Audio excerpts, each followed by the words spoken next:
मेरा सबसे आग्रह है, हो सकता है आपको पता भी न हो, शायद आपके चाचा, मामा, भाई, पिताजी जिनका स्वर्गवास हो करके गए हो, आपका कोई गुनाह ना हो, बस आप बैंक में जमा कर दीजिए, जो भी दंड देना है दंड दे दीजिए, आप मुख्य धारा में आ जाइए, सबका भला है। और एक बात और कहता हूं, कुछ लोग अगर ये मानते हो कि आगे देखा जाएगा, तो कम से कम वो मुझे पहचान ले।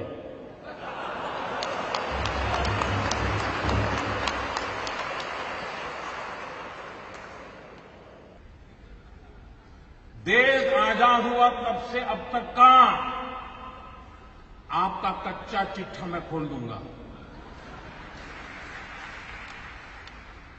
जिनके पास ये बेईमानी का है वो मान के चले कागज का टुकड़ा है, वो ज्यादा कोशिश न करें, ज्यादा कोशिश न करें, वरना सरकारी मैं इसके लिए अगर 1 लाख नए लड़कों को नौकरी देनी पड़ी तो दूंगा और तो इसी काम में लगाऊंगा। लेकिन देश में ये सारा कारोबार बंद चल रहा है, उसको बंद करना है। और अब लोग मुझे समझ गए हैं, इतने दिन उनको समझ नहीं आया, लेकिन जरा ये डोज ज्यादा आया तो समझ आया। लेकिन ये एंड नहीं है, ये पूर्ण विराम नहीं है। मैं हाथ खुल करके कहता हूं, ये पूर्ण विराम नहीं है।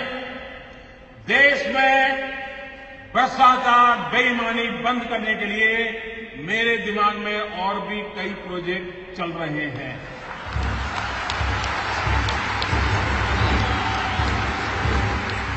ये आने वाले हैं, ये ईमानदार लोगों के लिए मैं कर रहा हूं जी, देश के गरीब लोगों के लिए कर रहा हूं, मेहनत करके जिंदगी गुजार रहे हैं, उनको अपना घर मिले, उनके बच्चों को अच्छी शिक्षा मिले, उनके घर में बुजुर्गों को अच्छी दवाई मिले, इसके लिए मैं कर रहा हूं। मुझे गोवा वासियों के आशीर्वाद चाहिए। आप खड़े होकर के ताली बजा करके मुझे आशीर्वाद दें। देश देखेगा ईमानदार लोग। इस देश में ईमानदार लोगों की कमी नहीं है, इस देश में ईमानदार लोगों की कमी नहीं है। आइए ईमानदारी के सामने मेरा साथ दीजिए।